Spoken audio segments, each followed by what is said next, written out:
Et salut à tous, c'est Pierre Dipérin, j'espère que vous allez bien. Alors j'essaye cette nouvelle caméra. Ah d'accord, ça c'est pour zoomer. Ok. Alors et ça c'est pour retourner l'objectif. Ouais c'est ça, ok. Donc aujourd'hui on se retrouve pour une nouvelle vidéo. Normalement j'espère... Attends, pourquoi...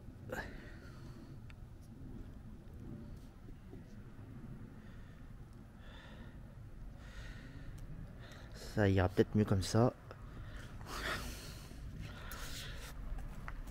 Donc voilà, nouvelle caméra stabilisateur. Je vais essayer de vous le montrer dans le rétro. Voilà.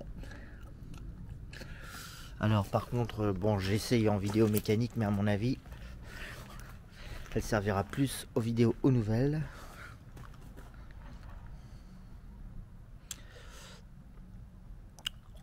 Enfin voilà. Bon, alors aujourd'hui, je vais essayer de terminer le C15. Il me reste plus que la crémaillère, mais bon, ça va être un peu plus compliqué que prévu. Et les cardans qui sont là. Normalement, niveau mécanique, il me restera plus que ça. Alors, du coup, pour la crémaillère, j'en ai acheté un d'occasion de Peugeot 104. Donc, qui a bien l'articulation que je disais là. En plus, il y a le levier. Quand on l'achète en neuf, il n'y a pas le levier. Donc, j'aurai juste à déboîter les tringles à remettre. J'aurai pas besoin de démonter l'articulation. À condition que ce soit 100% le même. Bien que j'ai un doute sur la courbe comme ça. Mais bon, on verra bien. Par contre, j'ai les deux soufflets de cardan qui sont morts. Par contre, à l'intérieur, ça a l'air super propre, mais pas trop gras. Donc, je vais essayer de les remplacer en même temps. Enfin, je vais essayer de récupérer ceux qu'il y a actuellement sur le C15 parce qu'ils n'ont pas l'air déchirés. Enfin, vu du dessous en tout cas. Parce que là, vous voyez que ça, c'est mort. Mais en tout cas, ils n'ont pas de jeu, contrairement à celui du C15 actuellement.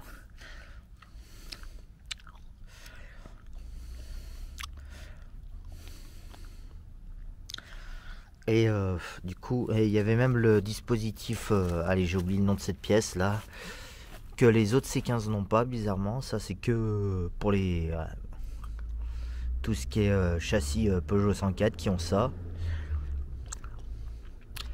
Le flector, je sais plus comment ça s'appelle cette pièce.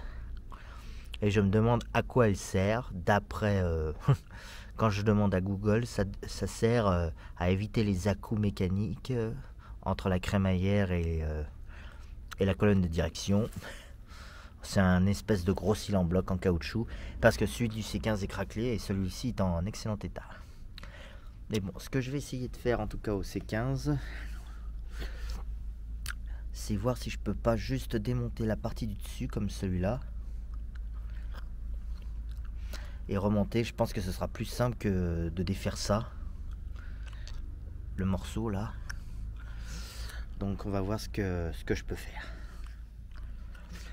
Ouais, mais pour filmer là-dessous avec cette caméra, je suis pas sûr que ce soit pratique. Et puis ça me fait chier de saloper une caméra toute neuve. Allez, c'est parti. Alors, donc pour enlever la rotule, c'est du 16. Bon, donc je l'enlève et je reprends. Voilà. Avec sa petite protection en caoutchouc. Bon. Je sais pas s'il faut que je remette ça. Je sais même plus si les nouvelles rotules ont un écrou. Bon, bah maintenant, bon, je vais taper au marteau parce que de toute façon la rotule va être changée. Sinon, il faut prendre l'extracteur, mais bon.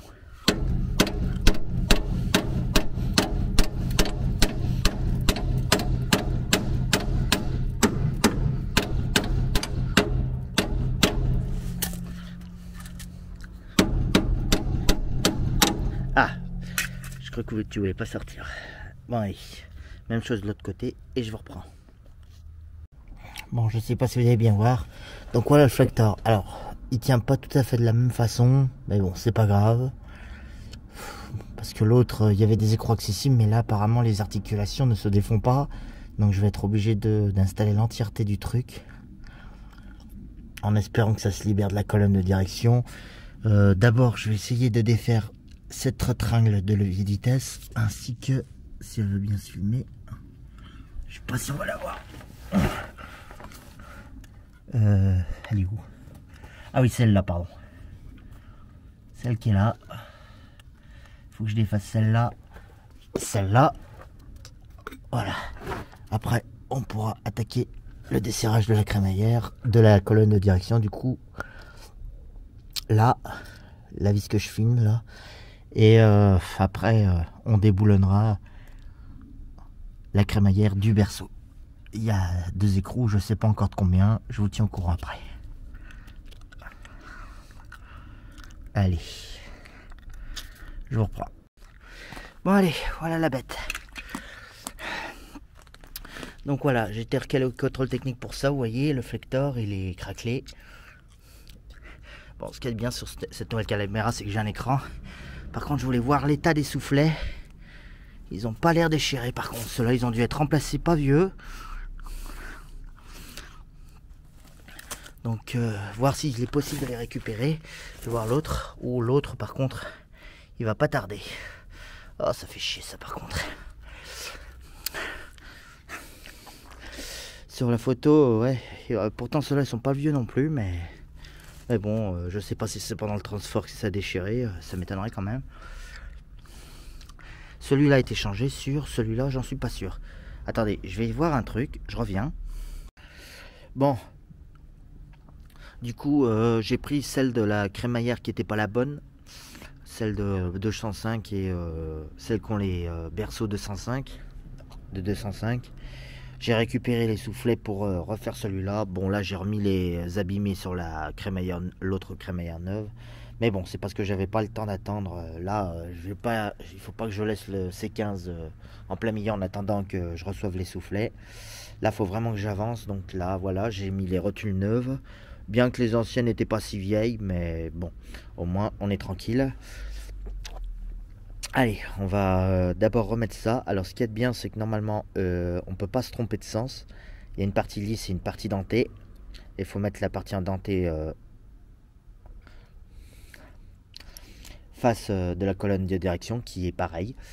Enfin voilà, remise en place de ça et après je remettrai la colonne en place.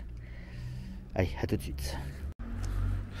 Bon les amis, j'ai tout remonté là parce qu'il fallait absolument que ça avance là, donc voilà.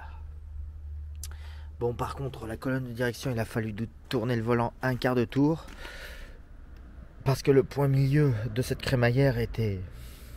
La branche était complètement à gauche. Donc voilà.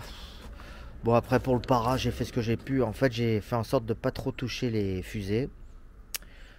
Et j'ai remis le... Quand le volant était verrouillé, donc j'ai remis les trucs à peu près comme c'était. Après bon c'est pas d'une grande précision. Par contre ça se voit que l'un des 2 bras a été changé sur cette crémaillère là. Parce que l'une des rotules est plus sortie que l'autre, et à mon avis elle est légèrement plus courte de peut-être 1 cm quoi. Mais bon allez, je vais voir sur la route ce que ça, je vais tout remonter, je vais voir sur la route ce que ça donne, et tant pis hein, le soleil est déjà en train de se coucher, je ferai les cardans une prochaine fois.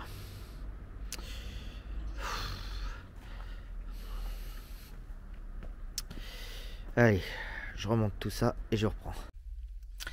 Bon les amis, il fait déjà nuit, le temps que je fasse ma balade, etc. pour tester la crémaillère. Bon bah il restera plus que les cardans. Je vais vous l'épargner hein, parce qu'il n'y a vraiment rien d'exceptionnel. Hein. On desserre le cardan, on enlève peut-être soit l'amortisseur, soit la rotule, et hop elle sort. Hein. On déboulonne juste le cardan du moyeu et normalement après le reste c'est facile comme tout. Hein. En ce qui concerne la direction, bah écoutez, déjà il n'y a plus de jeu dans la direction, ça c'est une bonne nouvelle. Par contre, comme j'ai mis une crémaillère de Peugeot 104, j'ai l'impression que la démultiplication est plus courte. Enfin, qu'il y a moins de démultiplication. Bon, ce qui rend la direction un peu plus dure du coup. Alors, si vous ne savez pas ce que ça veut dire, moins démultiplié, ça veut dire que pour braquer la roue à fond à gauche, à fond à droite, il faut moins de tours, il y a moins de tours de volant. Donc du coup, moins de couple au volant. Ce qui rend ouais, la direction un peu plus dure, mais bon, ça ira au moins pour le contrôle technique. Après, la vieille, je la garde. S'il y a une référence dessus, j'essaierai de recommander la même en neuve, mais pour l'instant, ça ira. Bon, en ce qui concerne le para, alors j'ai pas centré la direction correctement. De pas grand chose, hein, c'est dommage. Mais bon, en même temps, j'ai monté le truc vite fait, donc j'ai juste remis le volant droit. Du coup, j'ai la crémaillère qui est légèrement pas centrée, mais bon.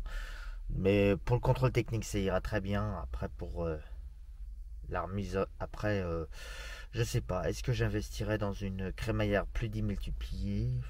Bon, on verra. Surtout si ça existe. Enfin voilà. Bon, je vais conclure cette vidéo là-dessus. Mettez un gros pouce bleu si la vidéo vous a plu. Un commentaire pour me dire ce que vous en pensez. Et dites-moi ce que vous pensez de cette nouvelle caméra. Si ça vous va. Moi, je la trouve pas très très pratique pour les vidéos mécaniques personnellement. Ça ira très bien pour les vidéos aux nouvelles. Mais pour les vidéos mécaniques, je pense que je vais recommander la même que d'habitude. Parce que moi je trouve que c'est mieux, au moins t'allumes et hop ça marche. Là je suis obligé de l'allumer et appuyer, la configurer et appuyer sur REC. C'est un peu ce que j'aime pas sur ces types de caméras. Alors que l'autre tu l'allumes et hop elle filme. Bon, elle a pas d'écran, mais bon, jusqu'à présent je me suis toujours très bien passé d'écran. Bon, je fais des essais parce que normalement c'est censé être une caméra stabilisatrice. Donc voilà.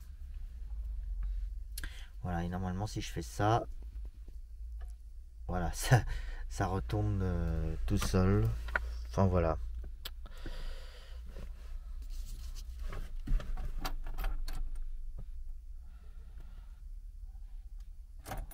Bon. Et si je fais ça, voilà, ça revient vers moi. Bon bah voilà. Allez, merci. À plus.